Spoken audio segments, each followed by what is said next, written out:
What has Esau done that's made him so much better this year? He hasn't been until the last few weeks. I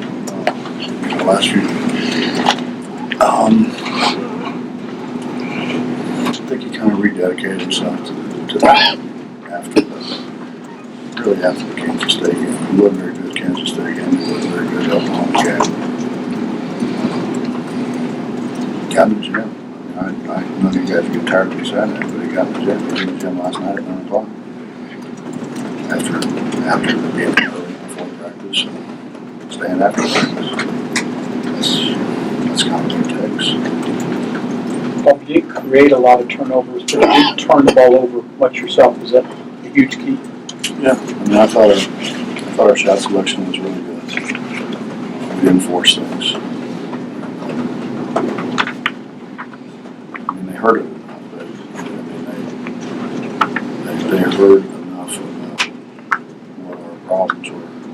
I mean, I don't know why you have to go through what we've gone through the last week or so for it to sink in. And I told him in April, we can't turn the ball over and let them free throws.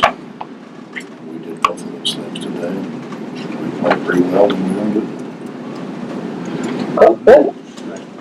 What was the key to winning this game, in your opinion? Not turning the ball over and making free throws.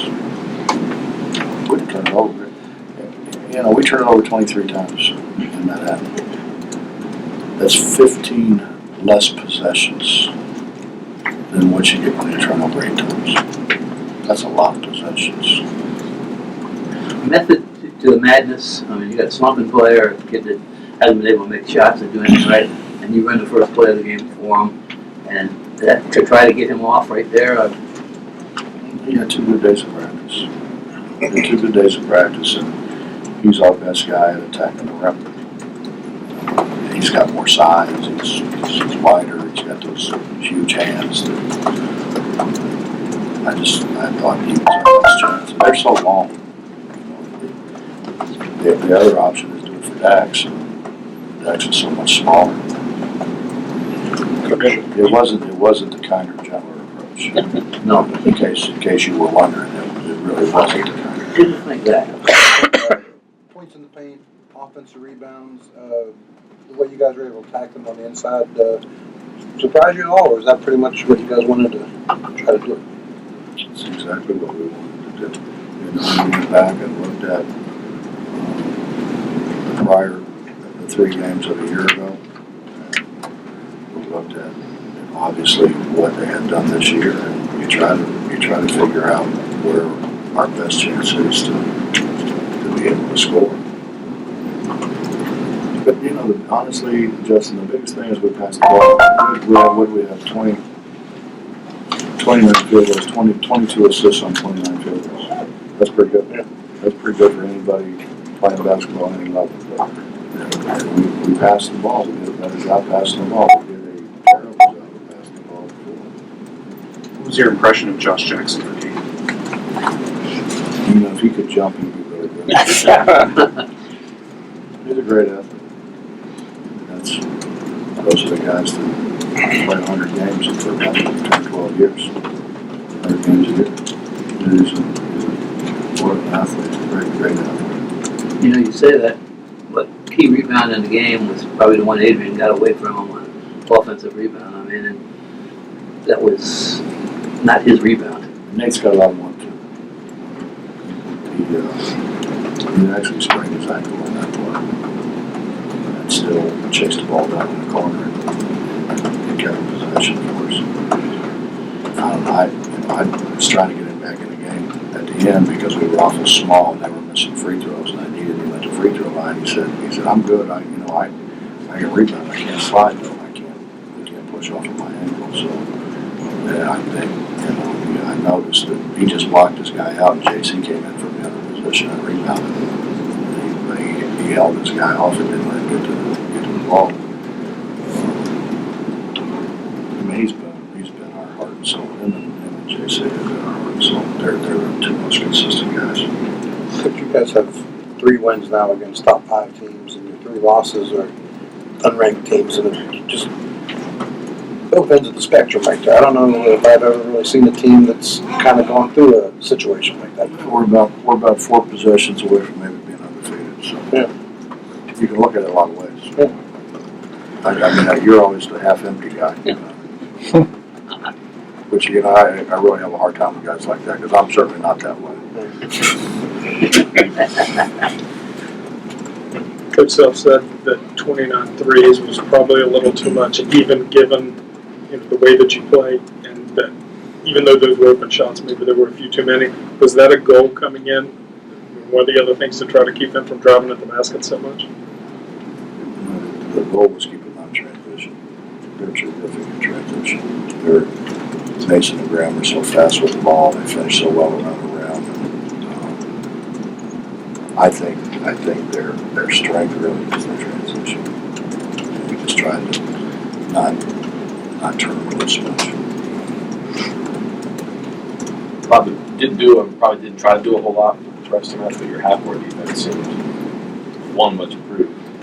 Glass half full, but also significant. I mean, because that's the way you had to play. I think you want to, like you said, turn it loose in the press. No, we turned them loose too much a year ago, Right. and so we want to keep them in front of us. It's a lot harder to score 5-on-5 than it is when you got numbers. And the way the game's being called is not real conducive to pressing. To be honest with you. Bob AP's doing a story on Big 12 SEC game this weekend. Your thoughts on having to play an out-of-conference game in the middle of your conference schedule? Well, I don't think any of the coaches wanted to do it, really. We got talked into it. The thought was it would get more media coverage at this time of year than what we had it before the conference season started. I think maybe a game like that gets people thinking a little bit more about basketball early than maybe playing somebody else. So, but that was the whole deal. It was certainly ESPN driven. But the coaches. Thanks. Coach, a lot fewer turnovers and much better from the free throw line tonight. Safe to say that their focus was better, and did you see that in practice this week?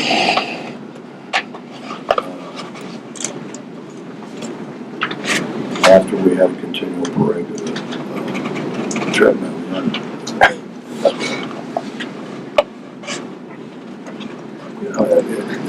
a lot of it is concentration. A lot of it is taking shortcuts. I got upset with Dax today because he took a shortcut and we couldn't get into offense. And if you're tired, come sit down, man. Don't do that out there.